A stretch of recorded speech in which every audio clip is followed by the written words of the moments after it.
O que vou propor aqui são algumas evidências que demonstram que a existência de Deus é mais plausível que a não existência. Como cristão, também defendo que esse Deus se revelou de maneira sublime na pessoa de Jesus Cristo. O primeiro argumento é oriundo de Tomás de Aquino. Premissa número 1. Tudo que se movimenta ou muda foi movido ou mudado por outra coisa. Premissa número 2. Não pode haver uma sequência infinita de coisas movendo umas às outras. Portanto, tem que existir algo que deu o primeiro movimento em tudo, sem ter sido movido. Um ser eterno, necessário, que dá início à cadeia sem depender de outra causa. Esse ser é o que chamamos de Deus. Agora, o meu segundo argumento, ele complementa um pouco esse primeiro de Tomás de Aquino. É um argumento chamado argumento cosmológico. Hoje sabemos, com um razoável grau de certeza, que o universo teve um começo. Na década de 20 do século passado, o matemático russo Alexander Friedmann e o astrônomo belga Jean Lemaitre tomaram as equações de Einstein e chegaram a elaborar modelos de expansão do universo. Em 1929, o astrônomo Hubble, através de incansáveis observações no Observatório do Monte Wilson, fez uma surpreendente descoberta que comprovava as teorias de Friedmann e Lemaitre. O universo está se expandindo, portanto, teve um início. Portanto, a conclusão dessas duas premissas, premissa número 1, tudo que começa a existir tem uma causa. Premissa número 2, o universo começou a existir, portanto, o universo tem uma causa. Mas qual seria a causa? Deve ser uma causa não causada, pois vimos que uma cadeia de causas infinitas é algo impossível. Ela é, portanto, a causa primeira não causada. Como o espaço começou a existir no Big Bang, a causa deve estar além do espaço, ou seja, a causa deve ser transcendente. Como a matéria começou a existir no Big Bang, a causa deve estar além da matéria, ou seja, imaterial. Como o tempo começou a existir no Big Bang, a causa deve estar além do tempo, ou seja, eterna. Essa causa deve ser muito poderosa, pois criou toda a matéria e energia. Por fim, deve ser uma causa pessoal. Essa causa eterna causou um efeito na temporalidade com a origem do universo. E sabemos que uma força pessoal não tem a capacidade de tomar decisões. Portanto, o argumento cosmológico nos dá uma causa transcendente, imaterial, eterna e poderosa e pessoal, que é o que chamamos de Deus. Portanto, Deus existe. Agora eu vou apresentar meu terceiro argumento, chamado argumento moral. Premissa número 1. Se Deus não existe, então valores morais objetivos não existem. Premissa número 2. Valores morais objetivos existem. Ações como estupro, crueldade e abuso infantil não são apenas comportamentos socialmente inaceitáveis. São abominações morais. Algumas coisas realmente são más. Similarmente, amor, igualdade e benevolência são realmente bons. A teoria darwinista não nos fornece uma base sólida para afirmarmos a objetividade dos valores morais, mas Deus sim. A existência de Deus fundamenta a moral. Deus é o bem supremo e nos criou a sua imagem e semelhança. Somos seres que têm a moralidade inata em nós. Concluindo, se há valores morais objetivos, segue-se que Deus existe. Agora eu vou apresentar o meu quarto e último argumento, chamado argumento histórico para a ressurreição de Jesus.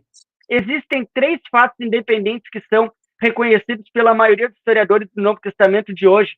Fato número 1, tumba vazia. No domingo após a crucificação, um grupo de mulheres foram até a tumba e a encontraram vazia.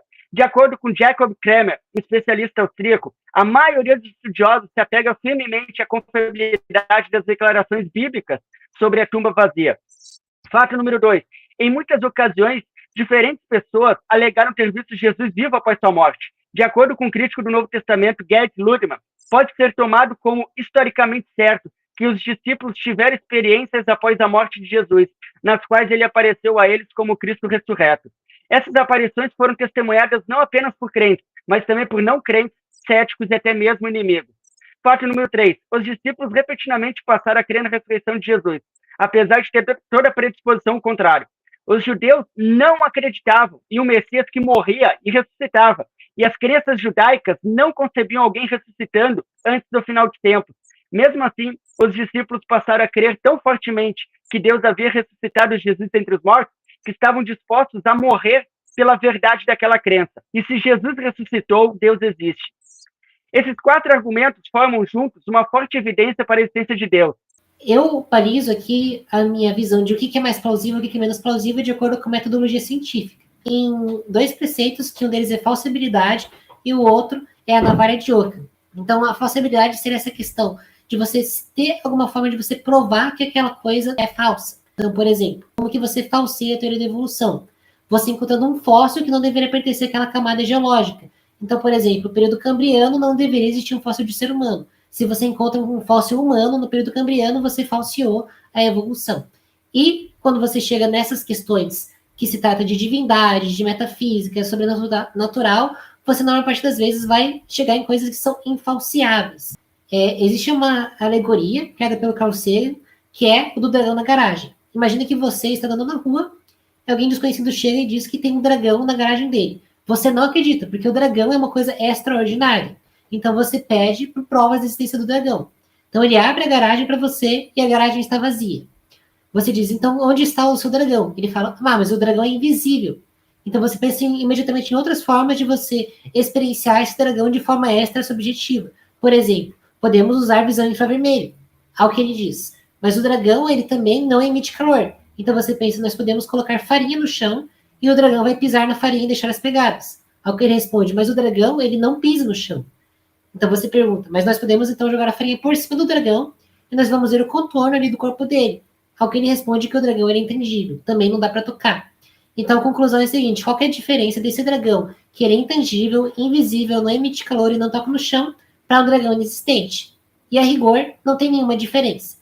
Então, para mim, essas questões de coisas que são infalciáveis, de coisas que não são possíveis de serem falseadas, entra nessa categoria do dragão na garagem. Claro, existem coisas que não faz sentido de falar em falsibilidade, por exemplo, democracia ou matemática, não faz sentido porque não são coisas que estão no plano da existência do mundo físico.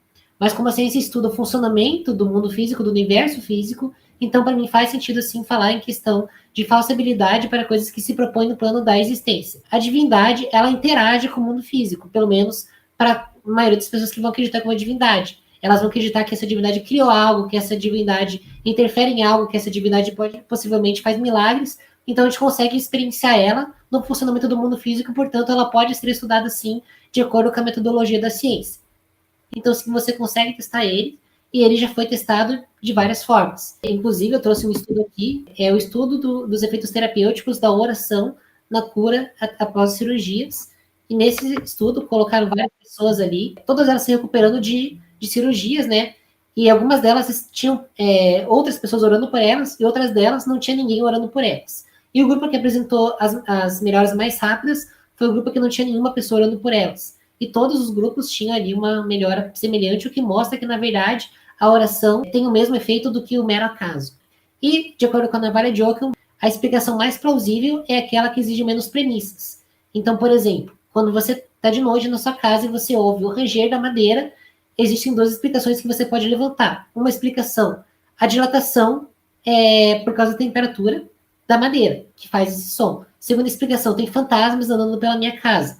A explicação da dilatação da madeira, ela exige menos premissas. Ela exige que a madeira dilate de acordo com a temperatura, que é uma coisa que é amplamente comprovada. A segunda explicação de fantasmas, ela exige mais premissas, porque exige a existência de fantasmas, exige que esses fantasmas tenham uma materialidade, que eles interagem com o mundo físico, e são coisas que a gente nunca comprovou e nunca conseguiu experienciar. Então, todas as coisas que são utilizadas Deus para explicar, a criação do universo, a origem da vida na Terra, ou, enfim, outros fenômenos, já são explicadas pela ciência, e explicações que pela navalha de Ockham são mais plausíveis. Isso é o que a gente chama de Deus das lacunas, né? Ao longo de toda a história da humanidade foi utilizada a ideia de divindades para explicar coisas que naquela época não se era possível explicar pelo conhecimento não religioso da época. Então, por exemplo, Zeus foi criado para explicar por que tinha raios, que toda vez que acontecia um raio, na verdade era Zeus, do alto do Monte Olimpo jogando um raio, algo que hoje a gente sabe que não faz sentido, e que a gente consegue explicar melhor pela interação entre as cargas elétricas nas nuvens. E isso vale também para a chuva, isso vale também para o pôr do sol, né, que seria, por exemplo, o deus Apolo, passando pelo céu e colocando os cavalos dentro do estábulo, e isso seria o sol se pondo, ou que seria o deus Ra, que estaria indo para casa, enfim, várias explicações que a humanidade naquela época não conseguia explicar de acordo com os conhecimentos práticos e que explicava de acordo com a religião. Então, Deus das lacunas hoje em dia, ele vai muito para esse lado de coisas que não podem ser explicadas pela ciência, como o que acontece depois da morte, de onde que vem a consciência. E essas questões que ou não podem ser respondidas pela ciência porque elas são infalciáveis, ou que elas até podem ser respondidas, mas que ainda, a gente ainda não consegue responder de forma satisfatória, elas acabam sendo respondidas pelo Deus das lacunas. E a explicação de divindades exige muitas premissas, porque são coisas que a gente não conseguiu experienciar de forma além do indivíduo, né? Ou seja, extra-subjetiva, e que ele só consegue experienciar de forma subjetiva, mas que não podem ser experienciadas para fora do indivíduo.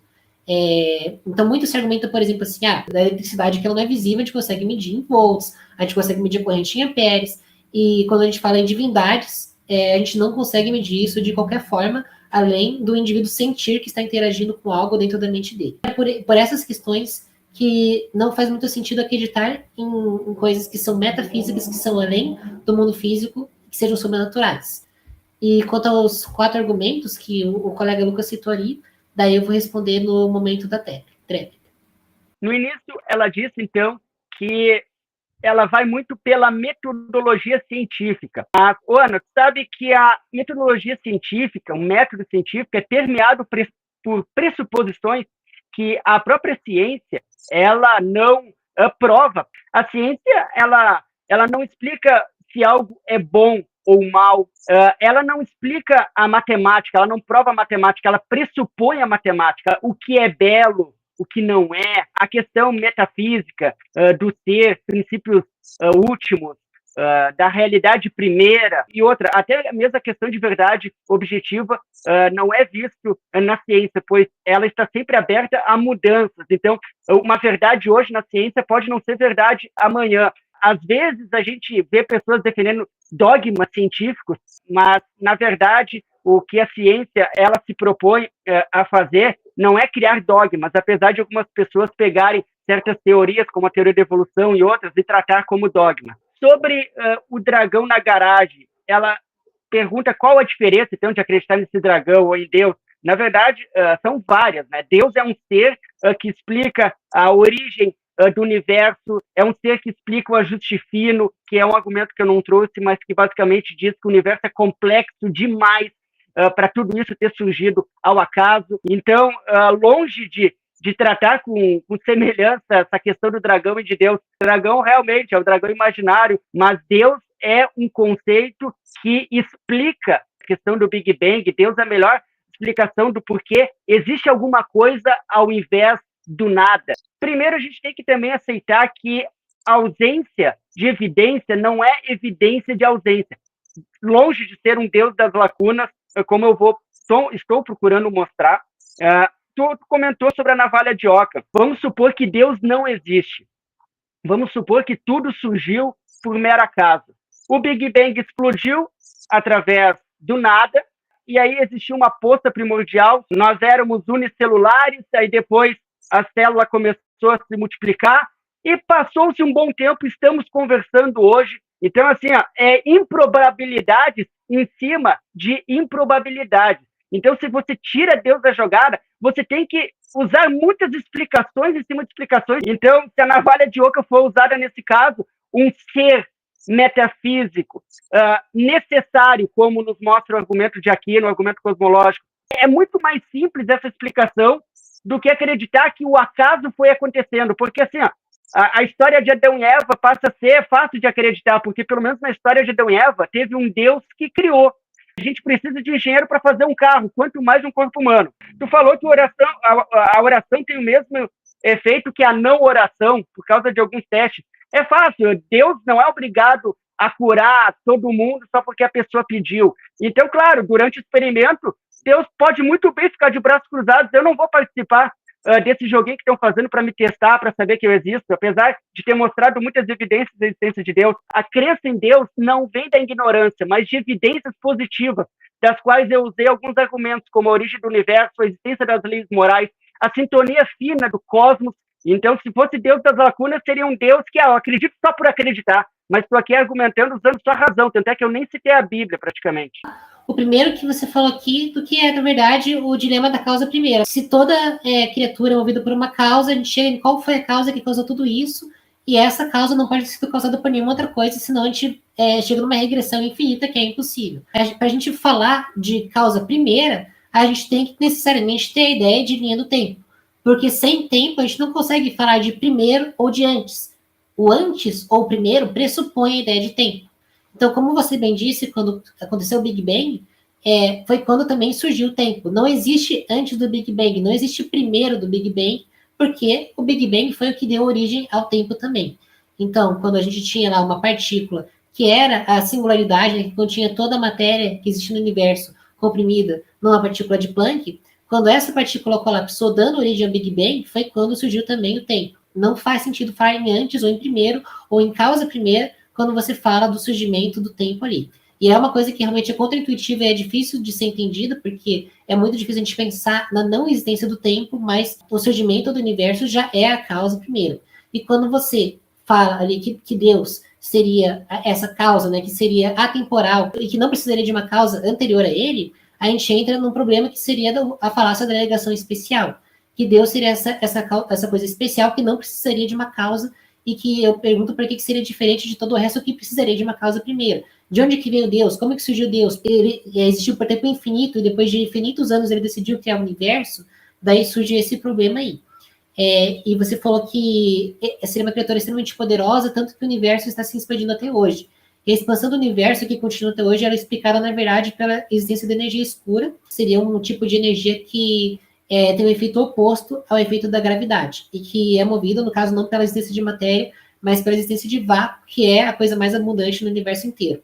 Então, você falou também ali da moral objetiva, e a verdade é que não existe uma moral objetiva mesmo. Existiram inúmeras sociedades ao longo da história da humanidade, e você não vai achar nenhum preceito moral que seja comum a todas elas. Por exemplo, não matar. Mas quase todas as sociedades tinham alguma permissividade em relação a matar, e matar era permitido em algumas circunstâncias. Essas circunstâncias no qual matar é permitido varia de sociedade para sociedade.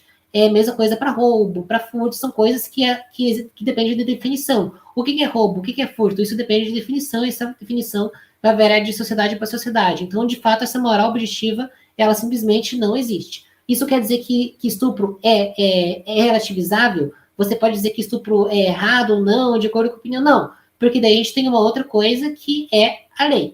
Então, a gente tem legislações nacionais e legislações internacionais, ela baliza o comportamento humano do que é aceitável e o que não é aceitável em sociedade. Em relação a coisas que não são ilegais, ou que podem ser morais, enfim, aí a gente entra no debate de ética, e esse debate, de fato, daí não é da alçada da ciência, porque filosofia e ciência são áreas de conhecimento diferentes. Então, de fato, você falou que a ciência não explica o que é belo, a ciência não explica o que é certo e o que é errado, isso não é da preocupação da ciência, isso é da preocupação da filosofia. A ciência não explica a matemática? Também. A matemática não é uma área da ciência, a matemática é uma área da filosofia. O que você falou sobre verdade, sobre dogma, né? Eu não defendo o conceito de verdade, porque a gente não consegue experienciar a realidade tal como ela é, a gente consegue experienciar de acordo com os nossos sentidos apenas. Então, eu defendo que a gente tenha métodos para definir o que é mais plausível e o que não é plausível. E aí eu deixo um questionamento para você, inclusive, porque é de acordo com essa metodologia que eu percebo que nenhuma religião é plausível. Como que você define que o cristianismo é mais plausível que o hinduísmo, que o islamismo, que o judaísmo, que o budismo, que religiões nórdicas, helenísticas, egípcias ou indígenas? Como que você elenca a plausibilidade dessas religiões? Porque, ao meu ver, isso se torna muito difícil quando você não utiliza de alguma metodologia nesse sentido. E a ciência, ela não tem dogmas, a ciência, ela tem teorias que são bem consolidadas, já foram passados pelo teste da falsibilidade, em estudos revisados por pares, e eles se tornaram sólidos. Mas eles estão abertos também a questionamento, tanto que o tempo todo surgem novas teorias, e teorias antigas são mais consolidadas. Só que isso é feito de acordo com evidências, de acordo com pesquisas e de acordo com metodologia em estudos revisados por pares, etc., não de acordo com, eu acho que. Em relação também ao acaso, né, eu não vejo problema em dizer que o universo ele teria se tornado assim em virtude de acaso, porque isso é muito bem explicado, o acaso ele existe. Eu uso o exemplo do campeonato de Cairo Coroa. Se você colocar 1.024 pessoas para competir no Cairo Coroa, no qual no final só vão sobrar 2 finalistas, e uma pessoa vai ganhar o concurso de Cairo Coroa, essa pessoa ela vai ter ganho no Cairo Coroa 10 vezes seguidas. Vai ter ganho no Cairo Coroa 10 vezes, vai ter ganho de 1.023 pessoas. Isso parece uma coisa improvável, mas na verdade é uma consequência necessária do campeonato de Cairo Coroa. Na mesma questão entra o universo, né? Que não tem nada de extraordinário. Existe muito mais vácuo do que matéria, existe muito mais vácuo do que estrelas. existem muito mais planetas que não são habitáveis do que planetas que podem abrigar vida. Então, não vejo nada de extraordinário nisso. Em relação à complexidade, eu não vejo nada que seja complexo que não possa ser explicado pela ciência. E eu gostaria de perguntar também o que seria uma coisa simples então, no universo, né? Porque tudo é complexo.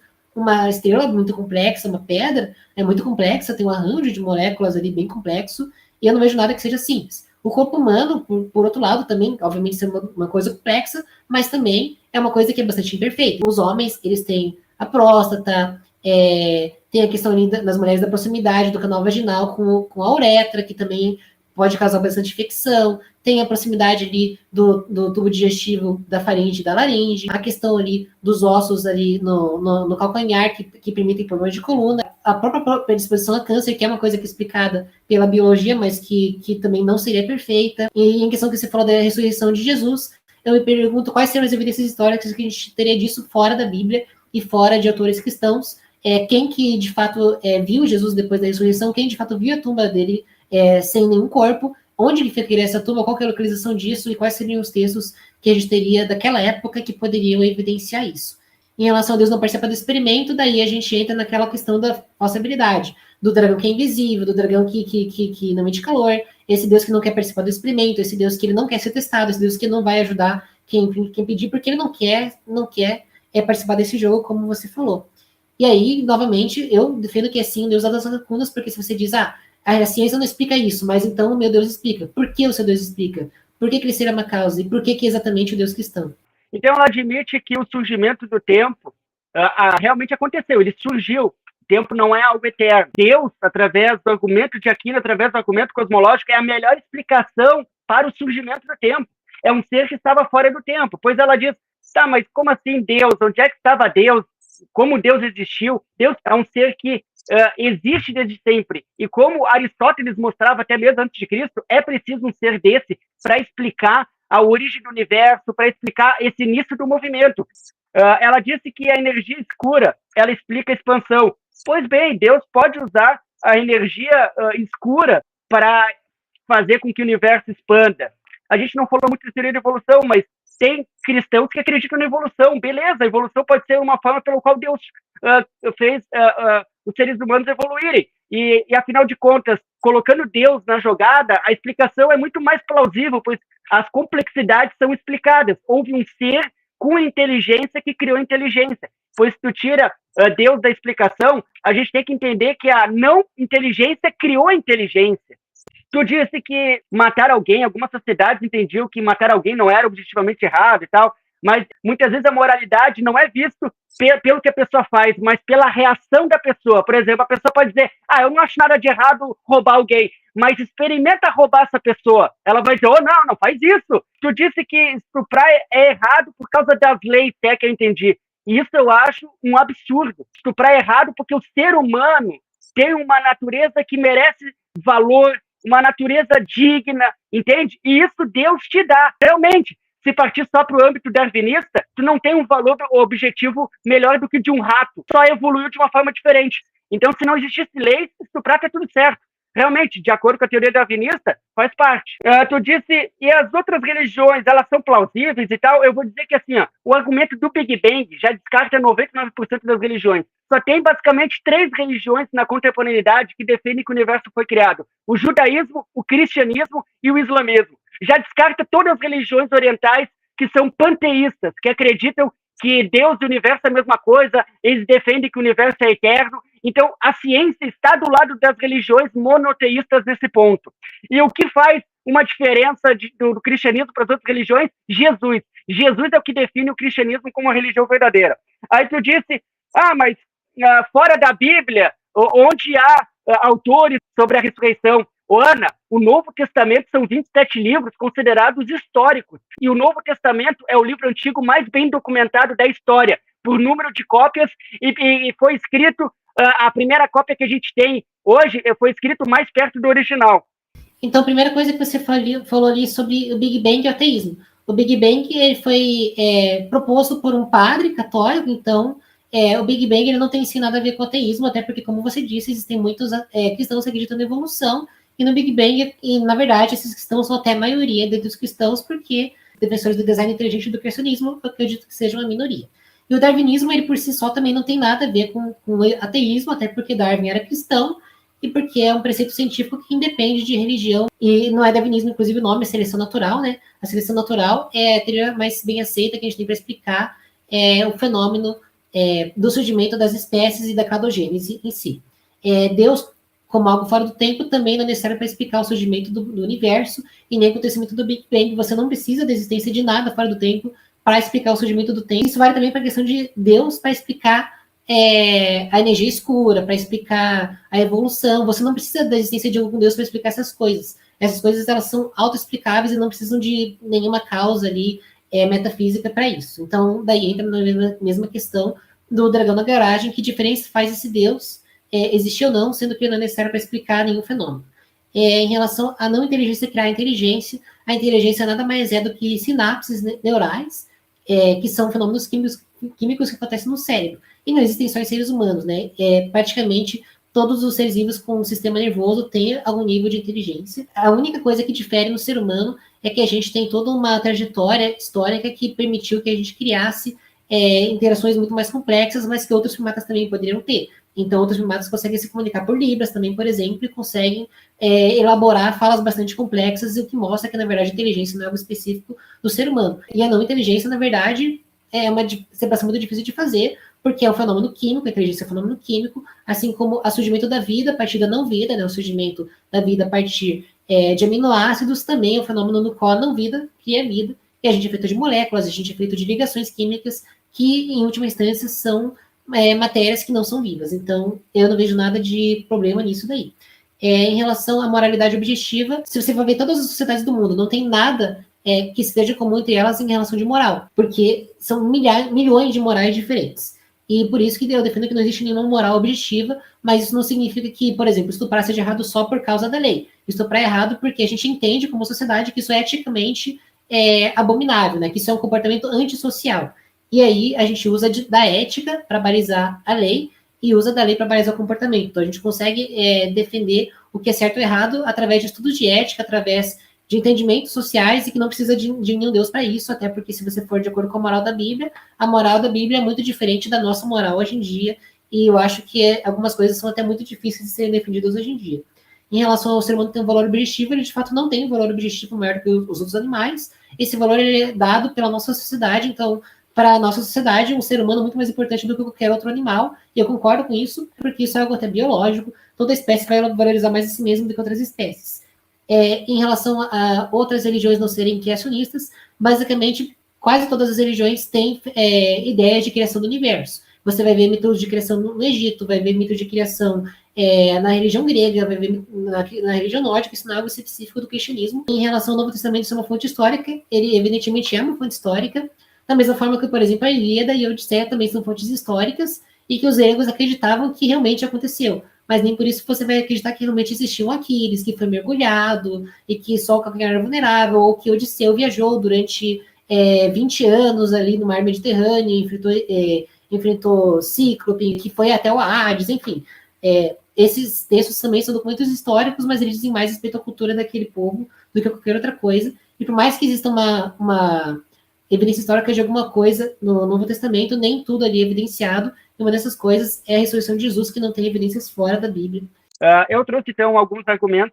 Trouxe o argumento de Tomás de Aquino, que existia um primeiro movimento em tudo. Aristóteles já trabalhava com isso, até que Aquino usa muito de Aristóteles, e isso realmente está longe de ser refutado. O argumento cosmológico, usando o Big Bang, novamente, o Big Bang, claro que ele é crido tanto por cristãos quanto por ateus, mas, enfim, o que eu quero dizer e quis mostrar no debate aqui é que ele é melhor explicado por um ser que fez a matéria, o tempo e o espaço, do que simplesmente ter surgido ao acaso, através do nada. A questão da moralidade, na verdade, tem muito mais semelhanças do que a gente imagina. Por exemplo, no Japão, eles cumprimentam assim. Aqui, no Ocidente, a gente estende a mão. Então, o valor de cumprimentar é algo que a gente vê universal, mas a maneira como a gente cumprimenta é que muda de cultura para cultura. Então, muitas vezes, a gente olhando de relance, a gente vai achar que cada cultura tem uma moral, mas se a gente olhar com olhos mais atentos, a gente vê que o princípio muitas vezes é o mesmo. Tu falou de mitos da criação, que até os gregos, os egípcios têm. Na verdade, muito que tem, principalmente na Grécia, explicam os deuses, mas os deuses vindo através de matéria, sabe? Então, uma criação ex nihilo, que tu encontra na Bíblia judaica, no primeiro versículo, é algo praticamente difícil de encontrar em outra sociedade. Então, a gente vê que não há muito por aí que mostra a existência de um universo a partir do nada. Realmente, o cristianismo oferece isso. Agora, sobre o último argumento, que é o argumento da ressurreição, ficou intacto. Os historiadores realmente reconhecem que houve algo extraordinário para fazer com que os apóstolos e primeiros discípulos estiveram dispostos a morrer pela crença que eles tinham. Em relação a essa questão da causa primeira, esse argumento de São Tomás de Aquino, ele já foi questionado diversas vezes, e eu diria até que ele foi refutado, e sim, evidentemente que tem relação com Aristóteles, porque a filosofia de São Tomás de Aquino bebia muito da filosofia aristotélica, mas que isso entra em conflito direto com a ciência e com a filosofia moderna, como a gente conhece. E isso entra naquela questão do Deus das lacunas, porque se a gente não conseguiria supostamente explicar o surgimento do tempo, se a gente não conseguiria supostamente explicar a origem da consciência, então Deus seria uma explicação. Não, isso é Deus das lacunas, da mesma forma como os egípcios não poderiam explicar eclipse e explicariam de forma religiosa, hoje a gente consegue explicar. Isso é a definição de Deus das lacunas. E não tem por que ser exatamente o Deus cristão. Em relação à moral objetiva, uma coisa em comum entre duas sociedades se vai achar, mas entre todas as sociedades não vai achar nada em comum a todas. Em relação ao valor de complementar, por exemplo, você mesmo levantou que existem diferenças, cada um vê o valor de complementar de forma diferente, assim como todos veem o valor da vida de forma diferente, todos veem o valor das posses de forma diferente, todos veem o valor da dignidade sexual de forma diferente. Em relação a religiões que defendem uma criação ex nihilo, né, que venha do nada, basicamente todos os mitos de criação são assim, então o mito de criação grego, o mito de criação egípcio também defendem a existência de deuses que vêm de um local vazio, que vem de uma escuridão vazia. Em relação à última coisa sobre a ressurreição de Jesus, que teria ficado intacta, né, eu pedi aqui fontes históricas dessa ressurreição, além da fonte bíblica, né, por exemplo, você falou que romanos viram a ressurreição de Jesus, que pessoas que não acreditavam, eu pedi por essas fontes, mas não foi fornecido aqui. Então, eu coloco novamente isso na vara de Ockham, de acordo com a qual a explicação mais plausível é aquela que exige menos premissas, e se Deus não é necessário para explicar nada no universo, se tudo é explicado pela ciência, ou pode ser explicado pela ciência, então a existência de Deus ela não é necessária para explicar nada, e a existência de Deus não parece plausível, já que qualquer coisa no universo pode ser explicada de outras formas que não dependa de algo sobrenatural. Ela disse que pediu para mim outras fontes além da Bíblia, eu disse que não há porque o Novo Testamento são várias fontes históricas, mas Flávio de Joséfo, Tácito, Suetônio e outros romanos, enfim, já também falaram sobre Jesus, mas os 27 livros do Novo Testamento já são muitas fontes, porque praticamente tu não tem tantas fontes assim falando de outro personagem histórico. O que te faria ser um ateísta? Diante dessas complexidades que a gente vê, se tudo isso surgiu ao acaso, evoluiu de uma maneira aleatória, sem um ser inteligente, olha, é um milagre a gente estar aqui conversando usando a internet que a gente criou, sabe? Então, o que te faria crer, então, em um Deus, em um engenheiro cósmico que nos projetou? O que me faria crer em coisas metafísicas, em coisas para além do mundo físico, seria caso tivessem fenômenos bem documentados, que não pudessem ser explicados de acordo com nenhuma lógica científica, que só pudessem ser explicados de forma sobrenatural. Isso seria o que me faria crer. E até agora não vi nada nesse sentido. Só coisas que não são tão bem documentadas ou que podem ser muito bem explicadas por coisas terrenas.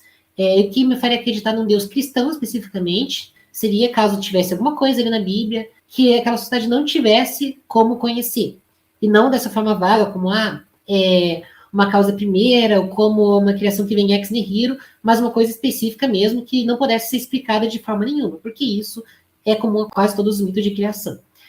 Coisas como, por exemplo, eles descreverem um ser vivo que vivia nas Américas, com quem eles não tinham contato, ou descrição de outros planetas, descrição de outras galáxias, mas não tem nada assim. Na Bíblia você não vai encontrar nada sobre a existência de outros planetas, de um universo inteiro, de outros continentes. O mundo é realmente aquilo ali que se via, tanto que você vai ver uma descrição ali do firmamento, das águas de cima e das águas de baixo. Então, uma descrição muito baseada no que aquele povo conhecia naquela época, o que para mim só reforça a ideia de que aquilo foi baseado nos conhecimentos da população que escreveu aquilo, do que alguma revelação divina ou coisa do tipo. E sobre a historicidade do Novo Testamento, de fato, são muitos livros, mas são coisas que não versam sobre a mesma questão. Eu não estou falando da existência de Jesus aqui, mas sim de Jesus como algum ser místico, alguma pessoa com poderes divinos ou que ressuscitou.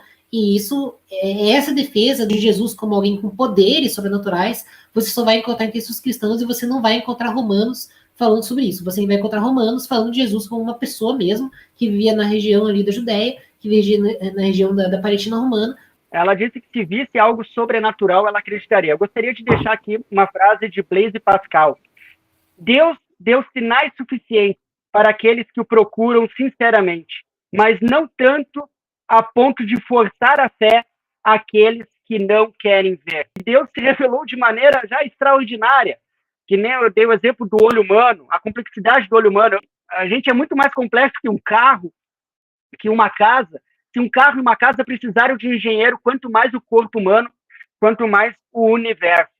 Então, ela disse também que se a Bíblia falasse algo diferente dos outros textos e tal, bom, a Bíblia fala da criação ex nihilo, que não vai encontrar em outro registro antigo, tanto grego quanto egípcio, da forma como a Bíblia apresenta já no primeiro versículo. A Bíblia, ela tem muitas profecias que se cumpriram, que também é um indício da sua veracidade. As próprias profecias que afirmavam que viria Jesus, não com o nome Jesus, enfim, mas Jesus cumpriu muitas profecias do Antigo Testamento que falavam do Messias. Ela disse que não vai encontrar um Jesus sobrenatural em outros registros. Eu quero dizer que eles afirmavam que havia seguidores de um tal de Cristo. Só que a religião cristã começou com a crença no sobrenatural, na ressurreição de Jesus. Sem a ressurreição não haveria o cristianismo. Essa questão ex nihilo você vai achar assim, em outras religiões. Na religião egípcia você vai achar o deus Ra, que criou a existência da luz, e que a partir da luz ele criou a noite e criou o dia, e que depois ele criou a terra e criou as águas, então tem até uma semelhança bem grande aí. Na religião helenística você vai achar, por exemplo, o deus Urano, que foi pai de todos os outros deuses, e que a partir de então surgiu o deus do céu, surgiu o deus do submundo, surgiu o deus da terra, surgiu o deus dos mares, que foram os filhos de Urano. Então, sim, essa questão ex nihilo existe em diversas outras religiões, e quanto a Jesus ter cumprido as profecias do Velho Testamento, daí pode ser explicado porque, por exemplo, Jesus conhecia as profecias, Jesus conhecia o Velho Testamento, e tem até uma certa maleabilidade para você dizer o que foi cumprido e o que não foi cumprido. Eu queria perguntar, então, nesse tempo, sobre a questão da plausibilidade. Qual que é o critério que você utiliza para você definir o quanto que uma crença em algo sobrenatural ela é plausível ou não? E como que você elenca isso como mais ou menos plausíveis dentre fenômenos físicos que são explicados pela ciência e em relação a fenômenos religiosos que podem ser explicados por outras crenças que não a crença cristã? O que poderia fazer você deixar de acreditar no Deus cristão? O que poderia fazer você ou mudar de religião para uma outra crença, ou você até mesmo se tornar ateu? Ela quer dizer qual o critério de plausibilidade e tal, enfim.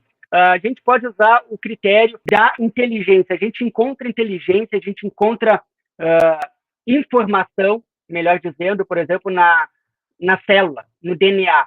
Se pegar todas as informações que tem no DNA, seria mais do que tem na biblioteca inglesa, e a biblioteca britânica. Então, eu entendo que a plausibilidade, ela cai para a inteligência. Então, eu acredito que um ser inteligente criou inteligência. Um ser imaterial criou a matéria. Um ser que estava fora do tempo criou o tempo. Isso é intuitivo. Na verdade, a crença ateísta é uma crença contra-intuitiva. A crença em Deus é tão intuitiva que praticamente todas as civilizações que já pisaram na Terra são intuitivas nesse sentido de acreditarem em deuses, em Deus que explicava fenômenos da natureza. E sobre sair da fé, o que teria que acontecer para eu realmente abandonar a minha fé? A resposta é simples. Se acharem os usuários de Jesus, ou se acharem fontes do primeiro século que afirmem que foi tudo um embuste dos cristãos, que forjaram a ressurreição de Jesus, e é difícil de acreditar, porque o que eles ganharam com isso, né? Eles foram mortos, e a gente tem registros fora da Bíblia também da morte de muitos apóstolos. Aí talvez eu pensaria, meu Deus, eu acho que pode ser que exista um Deus, mas não o Deus da Bíblia. Mas enquanto não aconteceu, eu sou um cristão realmente com orgulho e não precisa abandonar a razão por causa disso. Eu queria referenciar a primeira questão que você falou do olho, não sei se por causa disso, mas que seria aquela ideia da complexidade redutível do olho humano. Por exemplo, que meio olho não serviria para nada. Sendo que, na verdade, a complexidade do olho é muito bem explicada por outros fenômenos. Então, na anêmona, que ela cria o olho como uma cavidade que diferencia somente a intensidade luminosa. Isso seria um meio olho. E a partir daí, então, o olho começa a evoluir a ponto de chegar no nosso olho. E em outros olhos, inclusive, são muito melhores que o nosso. Que, por exemplo, você vê uma águia que ela consegue, inclusive, enxergar a distâncias muito maiores que a nossa, que consegue enxergar tons de infravermelho, tons de ultravioleta que a gente não consegue enxergar. Então, o olho humano ele é até um pouco abaixo da complexidade de diversos outros olhos que a gente vê no reino animal. Nós, assim, como ser vivo, não temos tanta complexidade em termos de corpo físico quanto outros animais, mas a gente tem, de fato, um intelecto que é muito mais complexo do que outros animais, e que eu também não vejo, porque esse ser que ele é imaterial e criou matéria, que ele é fora do tempo e que o tempo não pode ser um ser sem inteligência que criou inteligência. Me parece que tem uma contradição aí quando você aceita esse ser que vem de fora, que cria algo que está dentro, mas quando se fala de inteligência, precisa ser um ser inteligente para criar inteligência. E eu não vejo essa complexidade redutiva que não possa ser explicada de outra forma, tanto que, assim, são 3,5 bilhões de anos para você chegar no ser humano, sendo que desses 3,5 bilhões de anos no qual existe vida na Terra, mais de 2 bilhões foram só vida no celular, e até chegar no ser humano, o ser humano tem 300 mil anos, dentro de 3,5 bilhões de anos, isso não é praticamente nada. Então, eu não vejo como que precisaria de tanto tempo para chegar no ser humano e que isso representaria de algo extraordinário. O ser humano existe há 300 mil anos, os dinossauros existiram durante 60 milhões de anos, então parece que talvez isso poderia ter sido criado por dinossauros e não por ser humano, pensando nessa lógica. Pode fazer perguntas para ambos. Ambos podem responder. De onde vem a razão e a consciência? A consciência, a razão, ela pode ser explicada, como eu falei, por sinapses químicas que acontecem no cérebro. Isso não é nada que é imaterial, isso não é nada que não seja físico. Isso é um processo físico que acontece no cérebro e que ainda não é 100% compreendido, mas que já tem uma compreensão muito maior do que tinha, por exemplo, há 100 anos atrás.